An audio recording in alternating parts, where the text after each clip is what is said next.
The Silent Boy with Burning Eyes. It began in a dusty corner of Chennai, India. The ceiling fan spun lazily overhead, casting soft shadows on a small boy sitting cross-legged on the floor. His name was Sundar, and unlike the other boys who ran wild in the streets, Sundar sat quietly beside a radio his father brought home after saving for months. His fingers gently brushed the knobs as if they held some kind of magic. He wasn't sure how it worked, but when he turned the dial, voices from lands far away came to life. News from London. Weather from Tokyo. Sundar didn't understand everything, but he felt the weight of every word. His family lived in a 2-room apartment, barely enough space for 4. His father was an electrical engineer, humble, kind, and always tired. His mother cooked on a kerosene stove, coughing often, but smiling always. They didn't have much, but they had enough love to fill a mansion. Sundar went to school with his shoes falling apart and books borrowed from cousins. Every evening he walked miles to find a library that stayed open just long enough for him to finish his homework. Nobody noticed the boy with silent eyes. Not yet. Then came the first twist. In Class 10, Sundar was selected for a science competition. It wasn't a big one, just a small inter-school event. But for him, it felt like a door had opened. The topic was communication systems. Sundar stayed up for nights, sketching diagrams, asking questions his teachers couldn't answer. On the day of the event, he stood before the judges, knees shaking, voice soft. He spoke of signals, wavelengths, and the future of global communication. Nobody interrupted him. Not once. When he finished, the room was silent for a moment. Then, slow applause. Not because he dazzled them, but because they saw something they hadn't expected from a boy with worn clothes and broken shoes. He didn't win. Another boy with a fancier model did. Sundar smiled anyway. Not because he didn't care, but because for the first time, he knew what he wanted. He wanted to understand how the world connected. He wanted to build the future. Years passed. Sundar got into the Indian Institute of Technology, one of the best. Even there, he was quiet. While others bragged about marks, Sundar helped classmates solve problems late into the night. His professors began to notice, not because he was loud, but because he was kind and relentless. He dreamed of going to Stanford, but they didn't have the money. One evening, his father sat him down. He pulled out a wrinkled envelope. Inside were savings, borrowed coins, even money meant for home repairs. "Go," his father said, voice cracking. "Don't worry about us, just go." Sundar did. America was cold, expensive, and lonely. Sundar arrived with 2 bags and a head full of dreams. He barely understood the speed of life in Silicon Valley. Students zipped around on bikes, spoke in strange slang, and worked on machines faster than anything he had ever seen. In the first week, Sundar's professor asked a question in class. No one answered. Sundar hesitated. Then, he raised his hand. He explained a concept that linked what they were learning to a radio back home. When he finished, the room was quiet. Again, silence. This time it wasn't confusion. It was respect. But not everyone welcomed him. At a tech networking event, Sundar stood near a group of young investors. They talked about startups, apps, and big exits. Sundar introduced himself. "Hi, I'm Sundar. I'm working on user systems," and before he could finish, one of them chuckled. "You mean like tech support?" The others laughed. Sundar smiled, said nothing, and walked away. He didn't sleep that night. Not because they mocked him, but because something in his chest burned. Not anger, not pride, but purpose. He decided to work harder, not to prove them wrong, but to prove to himself that kindness didn't mean weakness, that humility could still roar. Months later, during a guest lecture at a tech company, Sundar presented a small idea. Nothing big, just a better way to organize user data inside a browser. One executive, distracted by his phone, barely looked up. Another interrupted. Too basic, not scalable. Sundar thanked them and left. 3 months later, that basic idea became the foundation for a feature used by millions of users. Quietly, without credit, Sundar watched it happen. And then, Something changed. Larry. Paige walked into a conference room late one evening. It was nearly empty, except for one soft-spoken engineer working alone. He looked up. "Sundar, right?" "Yes," he replied. Larry nodded toward the whiteboard filled with code. "Explain this to me." And Sundar did. For 20 minutes, Larry listened. No jokes, no interruptions. When Sundar finished, Larry said something that would change everything. "Why? Haven't you pitched this?" "Nobody asked," Sundar replied. Larry smiled. That night, Sundar was invited to present his idea again. This time, in a larger room, filled with decision-makers, executives, even some of the billionaires who once laughed at him. Sundar stood at the front. His hands shook. His voice cracked once. But then, he spoke. Softly, slowly, clearly. He told them what the future could look like. He told them that the browser was not just a tool, it was a gateway, a bridge to every home, every child, every story. "We don't need more noise," he said. "We need quiet clarity. We need to build tools that listen." The room went silent. No phones, no whispers, just stillness. And in that stillness, something shifted. The billionaires didn't speak, because Sundar already had, and now they were listening. The man behind the smile. The day after Sundar gave his presentation, something in the air around the office began to shift. Not immediately, not loudly, but subtly, like a new scent carried in the wind. People greeted him a little differently now, not with awe, not with admiration, but with something more dangerous. Attention. Some nodded slowly when he passed in the hallway. Others stared longer than usual, pretending to be interested in something on the wall behind him. Sundar noticed it all. Though he said nothing, he still came in early, still left late, still took the stairs instead of the elevator.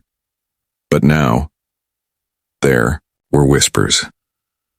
That evening, as the sun dipped behind the glass towers of Silicon Valley, Sundar sat alone on a bench outside the building. He often came here to think, to breathe in the silence after the noise of the day. The sounds of typing, clicking, and fast-paced meetings faded into the hum of streetlights flickering on.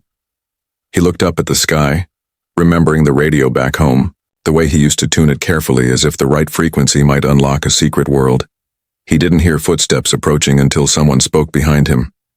"Great pitch yesterday." The voice was calm, measured, confident. It belonged to Eric Weston, a senior executive known for his charm and cold precision. People said he could smile at you while planning to erase your project the next morning. Sundar turned politely. "Thank you." Eric sat beside him, folding his arms.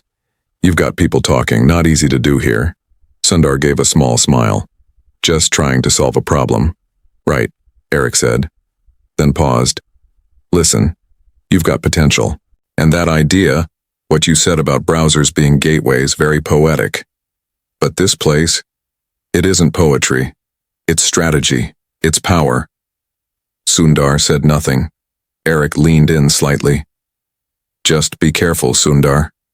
When you stand in front of powerful people and make them feel like they missed something obvious, and well, not everyone likes that."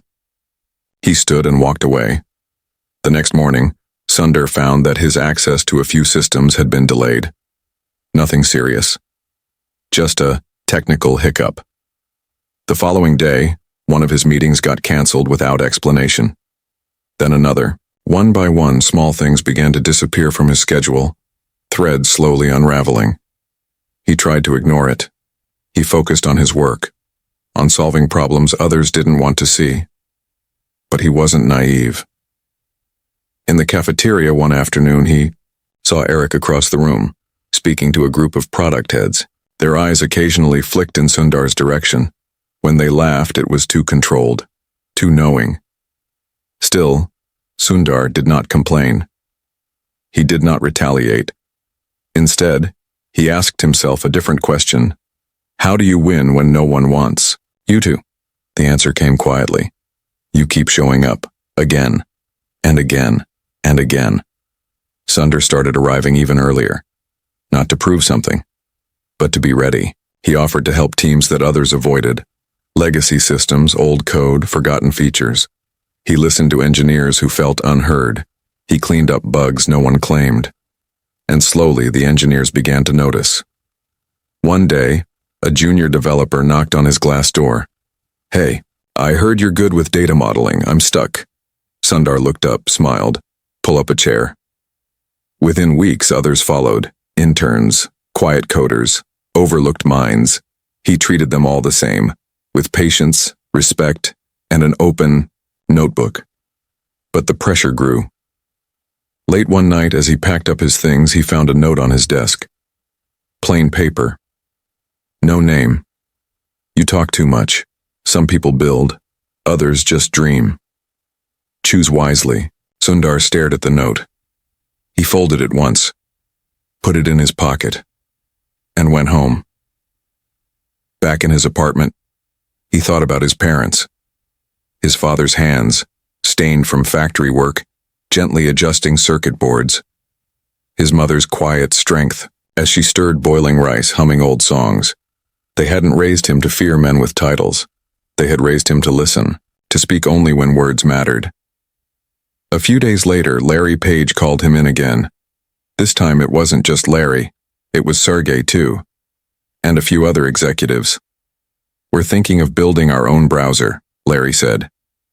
"Something clean, fast, intuitive. But we don't want to copy anyone." Sundar nodded. "We want it to be different," Sergey added. "But we're not sure how." Sundar sat forward. This was it. He didn't raise his voice, didn't pitch. He just described a browser that understood people. One that didn't overwhelm with buttons or clutter. One that loaded fast even on slow connections. One that respected privacy without making it complicated. "It should disappear when you don't need it," he said softly. "Like good design. Invisible, but there." When he finished, no one clapped. They didn't need to. They looked at each other. Nodded. "Build it," Larry said. But the next day, Sundar found out that Eric Weston had been assigned as the overseer of the project. A storm was coming, and Sundar was right in the center. That night, as he walked home, he paused on the bridge that overlooked the freeway. Cars moved beneath him in rivers of light. Everyone chasing something. Money. Power. Recognition. Sundar took a deep breath. He wasn't chasing, he was building. But he knew, now more than ever, that not everyone wanted him to succeed, and some would try to stop him. Betrayal in the boardroom. The air in the conference room felt colder that morning. Even though the sun was pouring through the glass walls, Sundar stood near the whiteboard, a marker in hand, diagrams half finished behind him. The room was full of senior engineers, product managers, and a few executives who rarely showed up unless something big was on the table. He had prepared carefully, gone over every data point, polished every word, not because he wanted to impress anyone, but because he believed in what they were building. This was the day he was going to present the first full plan for the browser project. It was the blueprint that would later become Chrome, though no one in that room knew it yet. Sundar looked calm, but inside, his mind was running calculations, tracing every branch of possible outcomes. He began. His voice was steady, slow. He started not with a feature, but with a feeling. "When someone opens a browser, they're not opening software," he said. "They're opening a door. They're looking for answers, help, escape, connection. We can't afford to make that door heavy or confusing or cluttered. The future belongs to things that get out of the way." The room was still. Some nodded. Others leaned forward. He moved to the technical plan. How the engine would work. How memory would be handled. Why speed and simplicity weren't luxuries but essentials. Every piece had been thought through, tested, torn apart, and rebuilt by him and a handful of engineers who believed in him more than he believed in himself. Then came the moment. He paused, looked at the room, and said, "This can work, but only if we believe that listening to users matters more than controlling them." He expected questions, maybe even pushback. He was ready, but what came next, he wasn't ready for. Eric Weston cleared his throat and stood. Sundar turned, slightly toward him, unsure. "I appreciate the effort," Eric said, smiling just enough. "But I have some concerns." Sundar nodded slowly. "Of course." "First," Eric said, walking to the screen, "this entire approach relies on a multi-process architecture. Do we even have the infrastructure to support that kind of memory isolation?" Before Sundar could answer, Eric turned to the room. "And second, I'm not convinced we need another browser. We already have partnerships in place. This could complicate them." Sundar kept his expression calm. "May I respond?" Eric didn't stop him, but the energy in the room had changed. Suddenly, Sundar was defending instead of proposing. He spoke clearly. "We've tested the multi-process setup in isolated environments. Memory usage is manageable. Crashes in one tab don't bring the whole browser down. And as for partnerships, users are asking for something cleaner. We're not replacing, we're offering an alternative." Eric folded his arms. "I still think it's premature." "What do the others think?" It was subtle, strategic. He had flipped the conversation from progress to risk, from vision to doubt. And that's when the second blow came. A voice from the back, soft, hesitant. "Maybe he's right." Sundar turned. It was Maya, one of the engineers he had mentored, someone he trusted. She had once told him that he made her feel seen in a room full of egos. Now, her eyes didn't meet his. "I mean," she continued, "maybe we should delay. Make sure we're not rushing into something that could hurt other products." A long pause. Something inside Sundar slipped. Not anger, not betrayal, but a kind of still sadness. The kind you feel when a quiet truth is confirmed. He had always known that in this world ideas were only as strong as the people willing to stand behind them. And now, he was standing mostly alone. Larry wasn't in the room that day. Neither was Sergey. And Sundar realized something even deeper. This wasn't about technology. This was about territory. He stepped back from the whiteboard. "If the team feels it's not ready," he said, "we'll pause, but I ask one thing. Don't pause because it's new. Pause only if it's wrong." No one answered. The meeting ended quietly. Afterward, Sundar walked down the hallway alone. He could hear laughter in one of the side rooms, a soft cheer from someone's birthday celebration. Life went on. He stepped outside. The California air was warm but carried a breeze, and he let it touch his face for a while before he sat on the steps beneath the building. His phone buzzed. A message from his father. Just a simple line in Tamil. "Are you eating well?" Sundar stared at the words for a long time. He remembered the nights when he had studied under dim lights, his father fixing radios beside him, both of them chasing dreams neither could fully name. And now, here he was, close enough to touch the future, but pushed back by voices louder than his own. A hand touched his shoulder. He turned. It was Rishi, a fellow engineer, one of the few who always stayed late. "That wasn't fair," Rishi said, sitting beside him. "Eric planned that. You know that, right?" Sundar nodded. "And Maya?" Sundar looked at the sidewalk. She's scared, not of the idea, of being alone with it. Rishi was quiet for a moment. "So what now?" Sundar exhaled slowly. "Now, we build anyway, even if it's in the background, even if no one funds it yet. We prove it works. Then, we won't have to convince them, the product will speak." Rishi nodded. "I'm in," and so they began again. Not with meetings or budgets, but with lines of code written at night. Test environments built in secret. Designs drawn on napkins and scrap paper. Sundar and 3 engineers worked silently, faithfully, and with a kind of fire that didn't burn out. It just moved deeper underground. And while the boardroom moved on believing they had paused the future was still being written in the quiet, one line at a time. The ultimatum, it happened faster than he expected. One morning, before the office filled with the rhythm of typing and muted conversations, Sundar sat at his desk reviewing memory usage data from the prototype.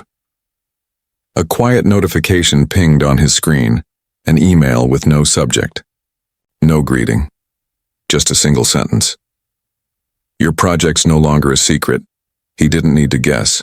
Someone had leaked the internal build of the browser prototype. The code was still rough, features unfinished, but its core was working.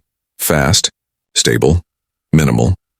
It had found its way into the hands of a product strategist who wasn't part of the project. Within hours, it climbed the ladder. And now, 3 names waited at the top. Larry Page, Eric Weston, and Michael Frayn, the head of global products. A summons came through. No explanation, just a location. Executive floor, room 27B. Sundar had never been invited there before. He walked down the hallway past portraits of company founders, past displays of early servers and framed patents, past the invisible barrier between those who build and those who decide. He stepped into the elevator alone, his reflection staring back at him in the mirrored walls. He adjusted his collar once, then stopped. There was no need to pretend. He had already made his choice the night they tried to bury his idea. As the elevator doors opened, the silence hit harder than noise. Thick carpet, soft lights, the smell of fresh paper and black coffee. Outside the meeting room, a receptionist offered him a calm nod. They're waiting. He stepped in. 3 men, 1 window. No smiles. Larry sat at the head of the table, his expression unreadable, almost too still. Eric Weston leaned back, legs crossed, a folder in his lap. Michael, tall and broad-shouldered, looked like a man who lived in pressure, always scanning for risk, for weakness. No one spoke for a moment. Then Larry gestured to the seat across from him. Sit. Sundar sat, Michael began. We're aware of the browser prototype. The build number matches a local system registered to your name. Sundar didn't flinch. Yes, it's mine and 3 engineers working under NDA. Eric raised an eyebrow. So you admit it? I never hid it, Sundar said quietly. I kept building because the need didn't go away. Michael leaned forward. We're not here to argue about your intentions. The issue is that you continued development after the project was tabled. Larry finally spoke. His voice wasn't harsh. It was calm, precise. Why didn't you come to me first? Sundar looked straight at him. Because it wasn't ready. I didn't want to waste your time with talk. I wanted to show something real. There was a pause. Eric broke it with a soft chuckle. So you thought the rules didn't apply to you? No, Sundar replied. I thought the rules were built for progress, not to stop it. The room tensed. Michael placed a printed sheet on the table. This leak created a problem. Internal politics, partner concerns. 2 teams think you're trying to sidestep them. If this gets worse, it could fracture momentum across product lines. Sundar leaned forward, his voice even. If a working browser causes fractures, the foundation wasn't strong to begin with. I'm not here to compete with anyone. I'm solving the problem no one else is touching. Larry held up a hand. Everyone stopped. He looked at Sundar, not with anger, but with a kind of weight behind his eyes, something older than business, the burden of vision. I believe in the product, Larry said, but not everyone here does, and I can't carry it alone. He looked toward Michael, then Eric. Then he turned back to Sundar. So we're giving you a choice. Sundar listened. Still, you can take this project and move it into an official sandbox, under supervision, limited resources, reviewed weekly. It'll be safe. Slow, political, but it'll stay alive. Larry paused. Or you can leave it. Walk away now. No penalty. No damage to your role. But someone else will take over. The project will change. Maybe even disappear. The silence in the room felt like gravity. Eric folded his arms, watching Sundar closely. Michael said nothing.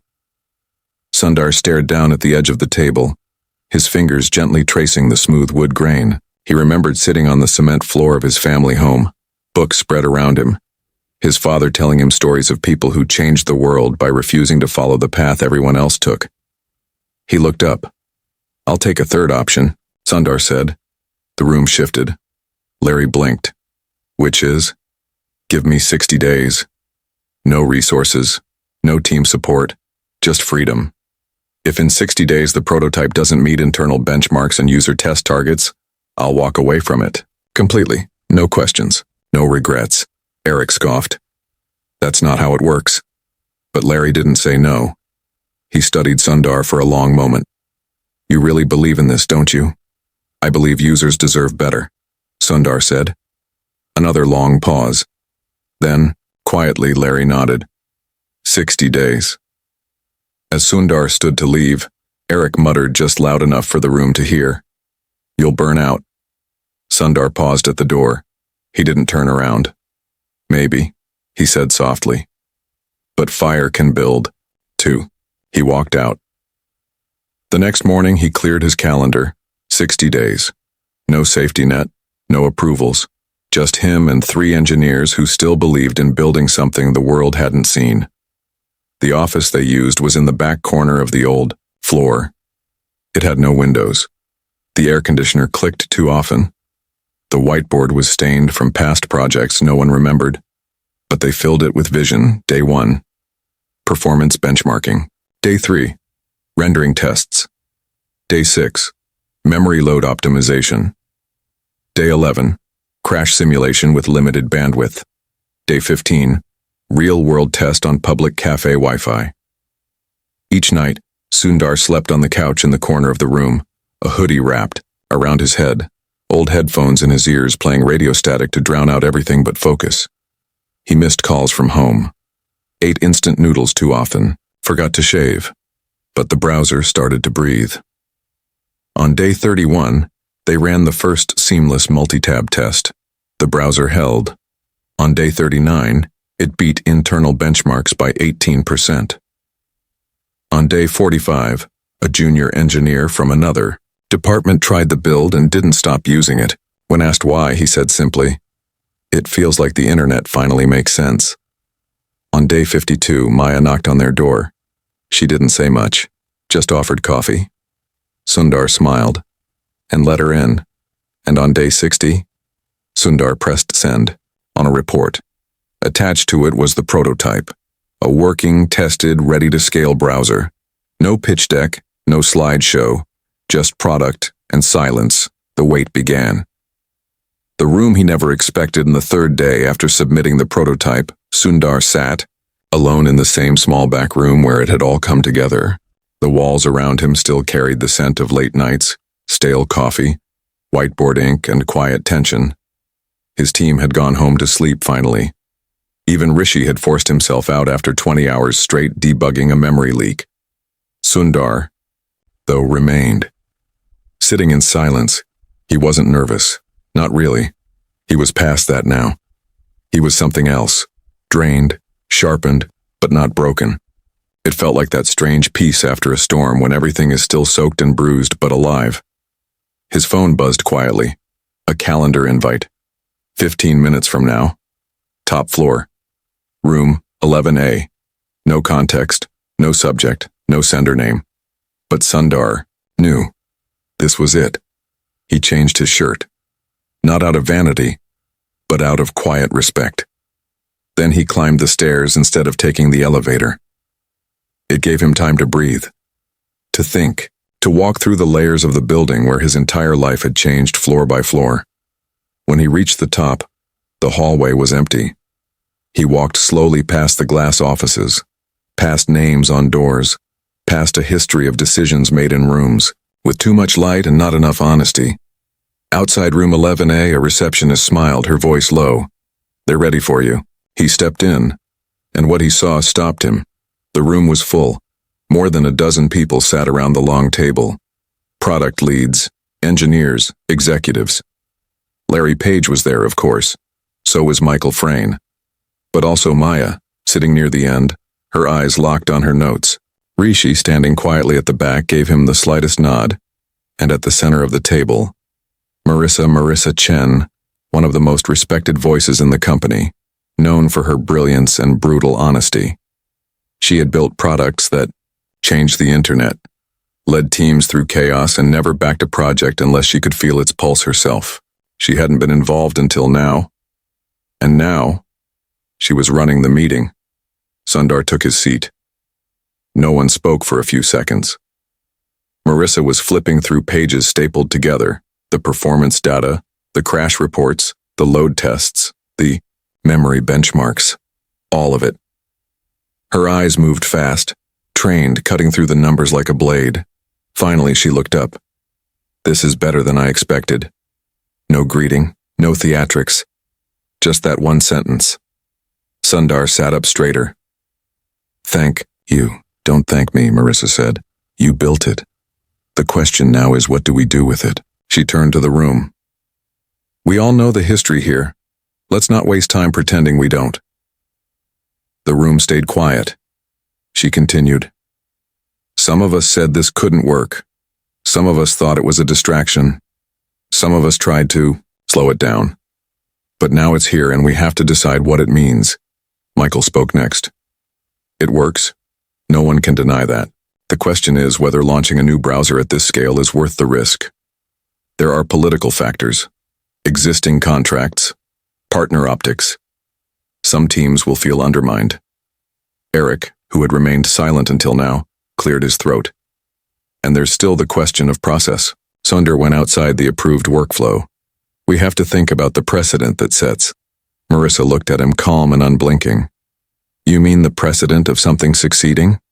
Eric's jaw tensed, but he didn't reply. She turned to Sundar. Why did you keep going? His answer was simple. Too simple for some, maybe. But it was the truth.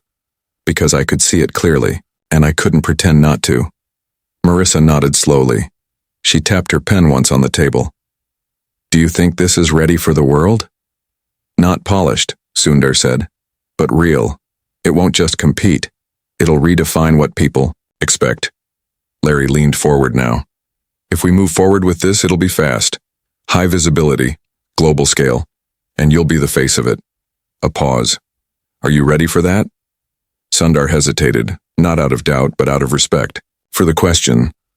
He had never wanted fame, he didn't need the spotlight, but if it meant protecting the vision, then yes, I am, he said. Larry turned to the room. I say we greenlight it. Chrome becomes a core initiative. Sundar leads it. Eric opened his mouth to object, but Marissa raised a hand. Before we vote, she said, I want to say one thing. She stood, slowly placing both palms on the table. We're in this room because one person saw something we didn't. And instead of asking for permission, he built it. Not because he wanted credit. Not because he wanted power. But because he believed it was the right thing. She looked around the table. We need more people like that. She sat down. Now we vote. 12 hands went up. One stayed down. Eric's. It didn't matter. It was done. Sundar didn't smile. He didn't celebrate. He simply nodded once and folded his hands in his lap.